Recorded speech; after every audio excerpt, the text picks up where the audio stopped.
రాష్ట్రంలో పెట్టుబడులు పెట్టాలని విదేశీ ప్రతినిధులను కోరారు సీఎం రేవంత్ రెడ్డి. హైదరాబాద్ పెట్టుబడులకు స్వర్గధామంగా ఉందని చెప్పారు. ఐటీ, ఫార్మా, మౌలిక వసతుల రంగాల్లో ఎన్నో అవకాశాలున్నాయన్నారు. విదేశీ పెట్టుబడిదారులకు అన్ని రకాలుగా సహాయం అందిస్తామన్నారు CM Revanth.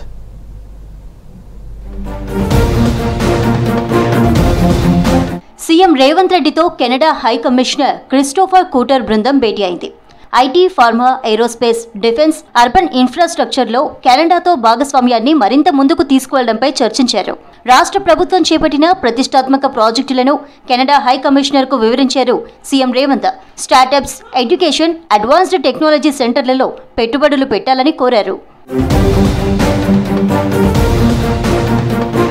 France consulate general Marc Lamy బృందం సీఎం రేవంత్ రెడ్డితో సమావేశమైంది. హైదరాబాద్లో ఫ్రాన్స్ ఆన్ గోయింగ్ ప్రాజెక్టుల ప్రస్తుత పరిస్థితిపై చర్చించారు. హైదరాబాద్లో మరిన్ని పెట్టుబడులు పెట్టాలని ఫ్రాన్స్ బృందాన్ని కోరారు సీఎం రేవంత్. హైదరాబాద్లో ఫ్రెంచ్ బ్యూరో కార్యాలయాన్ని మరింత బలోపేతం చేయాలని విజ్ఞప్తి చేశారు.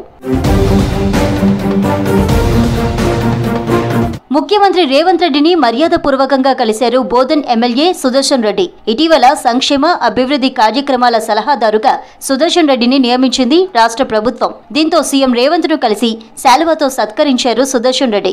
ఆ తర్వాత పీసీసీ చీఫ్ మహేష్ కుమార్ గౌడ్, ఉమ్మడి నిజామాబాద్ జిల్లాకు చెందిన ఎమ్మెల్యేలు, కార్పొరేషన్ చైర్మన్లు రేవంత్ తో ప్రత్యేకంగా భేటీ అయ్యారు.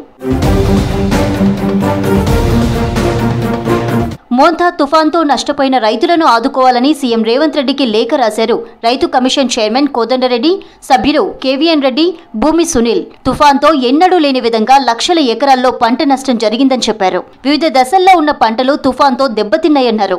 రైతుల నుంచి వచ్చిన వినతులను లేఖలో వివరించారు రైతు కమిషన్ సభ్యులు. వర్షాలకు నష్టపోయిన పంటలకు పరిహారం ఇవ్వాలని కోరారు. తడిసిన ధాన్యాన్ని కొనాలన్నారు. తేమ శాతం నుంచి మినహాయింపు ఇవ్వాలని పత్తి రైతులు కోరుతున్నారని చెప్పారు. ఖరీఫ్ కు తీసుకున్న రుణాలు రీషెడ్యూల్ చేయాలని సీఎంకు విజ్ఞప్తి చేసింది రైతు కమిషన్. ఎందులో తిరుగుతున్నారయ్యా? ఆటో ఎక్కి తిరుగుతున్నారు. ఆటోలు ఎందుకు తిరుగుతున్నారు? మొన్న జరిగిన ఎన్నికల్లో వాళ్ళ అంబాసిడర్ కార్ను టైర్లు పంచర్లు చేసి టైర్లు ఊడబీకి ఇంజన్ తుక్కు సామాన్ కమ్ముతే ఈరోజు షెడ్డులోకి పోయిన అంబాసిడర్ లేక ఇవాళ ఆటోలలో తిరుగుతున్నారు బిల్లా రంగలు. నేను అడగదలుచుకున్నా, 10 ఏళ్ళు ముఖ్యమంత్రిగా ఉన్నది మీ నాయననే కదా, 10 ఏళ్ళు మున్సిపల్ మంత్రిగా ఉన్నది నువ్వే కదా, 3 సార్లు జూబ్లీ హిల్స్ నుంచి ఎమ్మెల్యేగా నెగ్గింది మీ పార్టీ కదా. మరి ఈ 10 ఏళ్ళు ఈ సమస్యలు పరిష్కరించలేదంటే ఈనాడు ఎర్రగడ్డ కావచ్చు, బోడబండ కావచ్చు, యూసుఫ్ కూడా కావచ్చు, షేక్పేట్ కావచ్చు, వెంగళరావు నగర్ కావచ్చు, సోమాజ్ కూడా కావచ్చు, కృష్ణకాంత్ పార్క్ కావచ్చు, ఈ సమస్యలు పేరుకపోయినాయంటే 10 ఏళ్ళు నువ్వు నీ అయ్యా ఈ జూబ్లీహిల్స్ కు చేసిన అన్యాయం కాదా అని నేను అడుగుతున్న ఈ సందర్భంగా. ఈ సమస్యలకు, ఈ దరిద్రానికి, ఈ పేదోళ్ళ కష్టాలకు తండ్రి కొడుకులు మీరే మీ ఇద్దరిని కోదండమేసి కొట్టినా కూడా తప్పు లేదని చెప్పి మా యువమిత్రులు, మా యువకులు అంటున్నారు. ఇవాళ మమ్మల్ని గెలిపించండి గెలిపించండి అని ప్రచారం చేస్తారు. చేస్తా ఈ పక్కనే ఒక పెద్ద కాంపౌండ్ ఉంటుంది 100 ఎకరాల. గండ్లకు కూడా బామార్తులు ఇద్దరు పోయినరు. ప్రచారం చేస్తా ఓ ముసలాయనాడు చెట్టు కింద కూర్చుంటే పోయి నమస్కారం పెట్టారు. ఆ ముసలాయన గుర్తుపట్టనాడు కూర్చుంటే అడిగారు, ఏం తాత నన్ను గుర్తుపట్టినవా? నేను కేటీఆర్ను అని. ఏమని ఆయన నేను గుర్తుపట్టలేదంటే, అయ్యో నన్ను గుర్తుపట్టవా? సచివాలయం కట్టింది నేనే, కమాండ్ కంట్రోల్ రూమ్ కట్టింది నేనే, శిల్పారామంలో బొమ్మలు పెట్టుకున్నది నేనే, నన్ను కూడా గుర్తుపడతలేవా అని ఆయన అడిగినాడు. అప్పుడు ముసలాయన చెప్పిండు, నేను కూడా ఈ లోపలికి వచ్చినప్పుడు చార్మినార్ కట్టింది నేనే, హైటెక్ సిటీ కట్టింది నేనే, హుస్సేన్ సాగర్ కట్టింది నేనే అని చెప్పేటోని నాయన. 2 కరెంటు తీగలు తలకాయకు పెట్టంగానే అన్నీ చక్కగా అయిపోయినాయి. నేను డాక్టర్కి చెప్తలేను ఆయన, తొందరలోనే నీకు కూడా 2 వైర్లు పెడితే మొత్తం చక్కగా అవుతుంది, మామూలుగా అవుతావులే బిడ్డ, వచ్చినప్పుడు గట్లనే ఉంటుంది కానీ నా 2 కరెంటు షాకులు పెడితే చక్కగా అవుతావని. ఇవాళ కేటీఆర్ పరిస్థితి గట్లుంది. 10 ఏళ్ళు మీ అధికారం ఉన్నప్పుడు ఈ సమస్యలను ఎందుకు పరిష్కరించలే? ఈ మైనారిటీల సమస్యలు ఎందుకు తీరవలే? ఇవాళ మైనారిటీల గురించి మాట్లాడే హక్కు నీకున్నదా? ఇవాళ ఈ మైనారిటీలకు అన్యాయం చేసింది నువ్వు కాదా? ఇవాళ నా మైనారిటీలకు 4% రిజర్వేషన్ ఇచ్చింది కాంగ్రెస్ పార్టీ కాదా?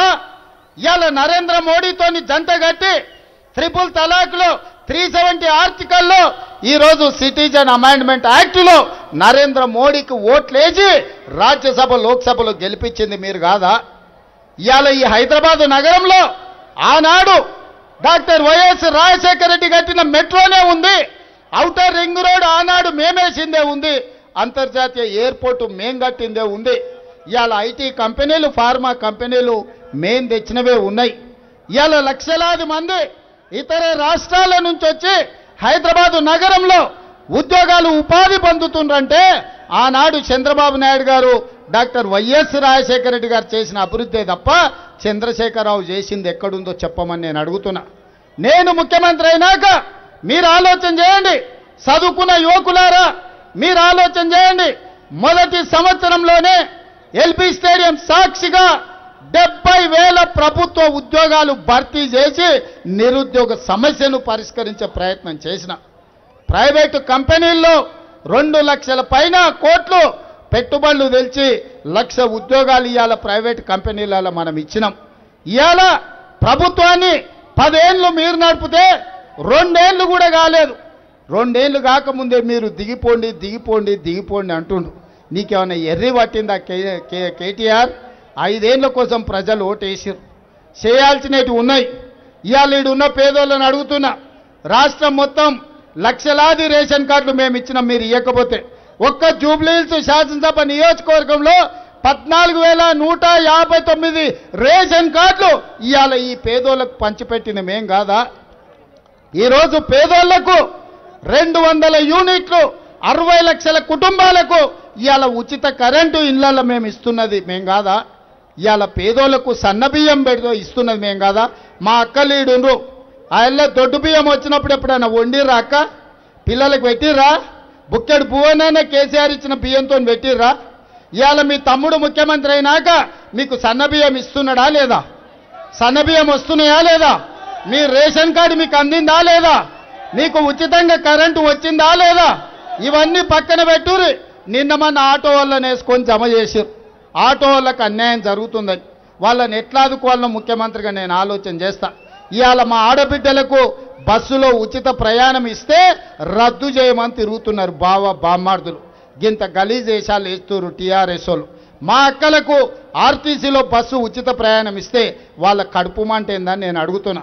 అదేవిధంగా ఇవాళ మా ఆడబిడ్డలను అడుగుతున్నా, సొంత చెల్లెలకే అయ్యో సంపాదించిన ఆస్తుల వాటా ఇవ్వాల్సి వస్తుందని సొంత చెల్లెలనే ఇంట్లో నుంచి ఎలగొట్టారు. ఇవాళ వాళ్ళ చెల్లెలే జిల్లాలు తిరిగి దుమ్మెత్తిపోస్తుంది వాళ్ళ అన్న గురించి, వాళ్ళ బావ గురించి. ఎప్పుడైనా ఆడబిడ్డ క్షేమం కోరుకోనోడు, సొంత చెల్లెలకే బుక్కడి పువ్వ పెట్టినోడు, సొంత చెల్లెల్ని ఇంట్లోకెళ్ళి బయటికి దొబ్బినోడు ఇవాళ మాగంటి సునీతమ్మ మంచి కోరుకుంటాడా? సొంత చెల్లెలకి అన్నం పెట్టినోడు చిన్నమ్మ బిడ్డకు బంగారు గాజులు చేపిస్తా వాడు నమ్ముతాడా? నమ్ముతాడా అక్క?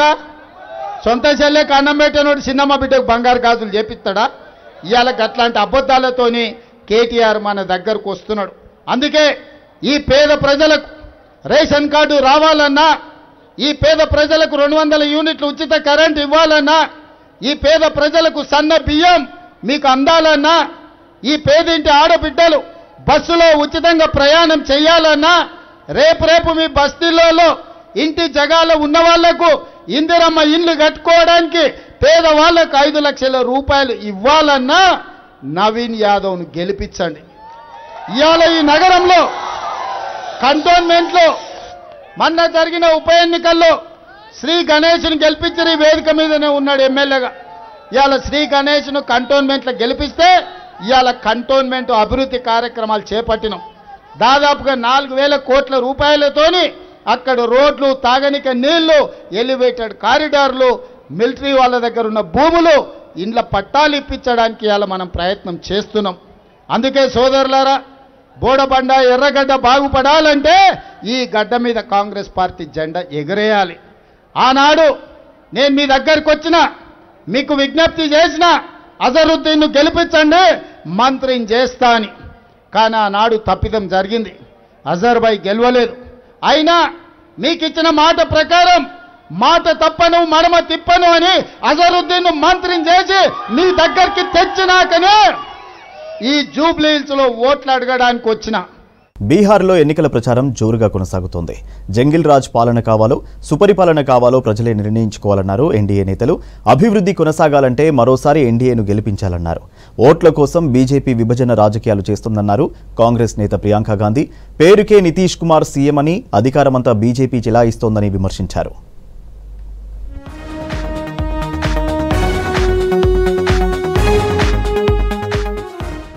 బీహార్లో అసెంబ్లీ ఎన్నికల ప్రచారం హీట్ పుట్టిస్తోంది.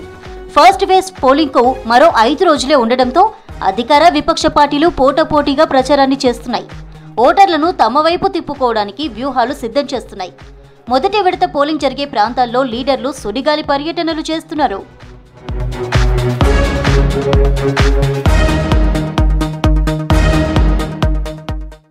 బీహార్లో మళ్లీ ఎన్డీఏ సర్కార్ వస్తేనే అభివృద్ధి కొనసాగుతుందన్నారు కేంద్ర మంత్రి అమిత్ షా. జంగిల్ రాజ్ పాలన కావాలో సుపరిపాలన కావాలో ప్రజలే తేల్చుకోవాలన్నారు. 20 ఏళ్లుగా సీఎం నితీష్ కుమార్ నయా బీహార్ను నిర్మిస్తున్నారని చెప్పారు. మహాగఠబంధన్లో అంతర్గత విభేదాలున్నాయన్నారు అమిత్ షా. जंगल राज के दौर में अनगिनत हत्याकांड हुए, जिसमें 12 नरसंहार, बथानी टोला नरसंहार, बिहार की भूमि को रक्त रंजित कर रहे थे. उसकी जगह नरेंद्र मोदी और नीतीश कुमार जी ने बिहार में सुशासन का काम किया है. బీహార్లో రోడ్డు రైల్వే నెట్వర్క్ ఆధునీకరణ జరుగుతోందన్నారు కేంద్ర మంత్రి జేపీ నడ్డా. మోదీ నితీష్ హయాంలో డెవలప్మెంట్ స్పీడప్ అయిందని చెప్పారు. ఎన్నికల ప్రచారంలో పాల్గొన్న నడ్డా 1990 నుంచి 2005 వరకు ఉన్న ఆర్జేడీ పాలన బీహార్ చరిత్రలోనే చీకటి అధ్యయనం అన్నారు. यह वोट सिर्फ हमारे बीजेपी के प्रत्याशियों के लिए नहीं है. यह वोट बिहार में नीतीश कुमार जी के नेतृत्व में बिहार को स्थायित्व, स्थिरता देने का वोट है और विकास की गति को नई छलांग लगाने का वोट है.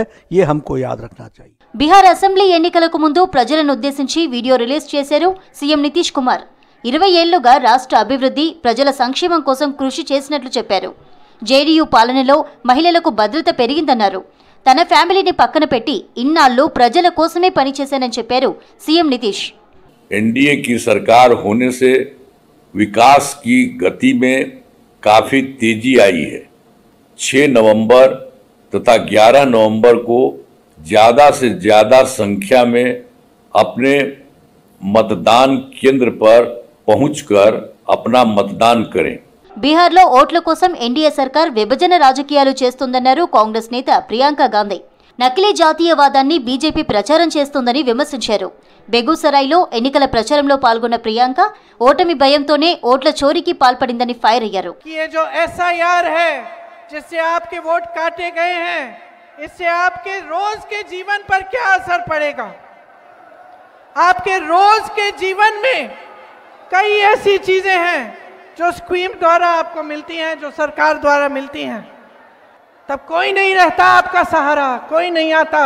ये मोदी जी, ये अमित शाह जी, ये बड़े बड़े नेता तब नहीं आते आपकी मदद करने के लिए. यहाँ उन्होंने बिहार की जो परिस्थिति बनाई है, उसमें से अगर आपको निकलना है तो आपको बदलाव लाना पड़ेगा. బీహార్లో కీలుబొమ్మ సర్కార్ ఉందన్నారు ఎంపీ ప్రియాంక. డబుల్ ఇంజన్ పాలన అనేది ఓ భ్రమ అన్నారు. నితీష్ కుమార్ పేరుకే సీఎం అని, అధికారమంతా మోదీ అమిత్ షా చెలాయిస్తున్నారని చెప్పారు. ఎన్డీఏలో సీఎం నితీష్ కు కనీస గౌరవం కూడా దక్కడం లేదన్నారు ప్రియాంక గాంధీ. मोदी जी कहते हैं डबल इंजन की सरकार चलाएंगे. गलत फहमी में मत होना. कोई डबल इंजन नहीं है, एक सिंगल इंजन है इनका और दिल्ली से चलता है. आपकी कोई सुनवाई नहीं है, लेकिन आपके सीएम की भी कोई सुनवाई नहीं है. आज ये परिस्थिति है बिहार की कि सब कुछ केंद्र से चल रहा है. यहाँ पे आपके प्रदेश में कौड़ियों के दाम पर जमीन बांटी जा रही है बड़े बड़े उद्योगपतियों को. आपको क्या मिल रहा है? బీహార్లో మహాగఠబంధన్ గెలిస్తే ఇంటికో గవర్నమెంట్ జాబ్ ఇచ్చి చూపిస్తామన్నారు ఆర్జేడీ నేత తేజస్వి యాదవ్. సాధ్యాసాధ్యాలు పరిశీలించాకే హామీ ఇచ్చామని చెప్పారు. ఆర్థిక న్యాయం, సమ్మిళిత వృద్ధిలో బీహార్ను దేశంలోనే నెంబర్ 1 రాష్ట్రంగా మారుస్తామని తెలిపారు తేజస్వి యాదవ్. जनता बिहार की देख रही है. इस बार चुनाव में भाजपा और एनडीए को उठा के पटकने का काम करेगा, सरकार से बाहर करने का काम करेगा. ఈసారి తాను ముఖ్యమంత్రి కాలేనని నితీష్ కుమార్కు తెలుసన్నారు కాంగ్రెస్ నేత అశోక్ గెహ్లట్. అందుకే ప్రజలకు ఎలాంటి హామీలు ఇవ్వడం లేదన్నారు. ఎన్నికల మేనిఫెస్టో సందర్భంగా నితీష్ కుమార్ను బీజేపీ అవమానించిందన్నారు అశోక్ గెహ్లట్. मैनिफेस्टो पढ़ करके ये मैं वादे कर रहा हूँ आपसे, वो मेरा वक्त गया जब मैं खुद आगे आता था.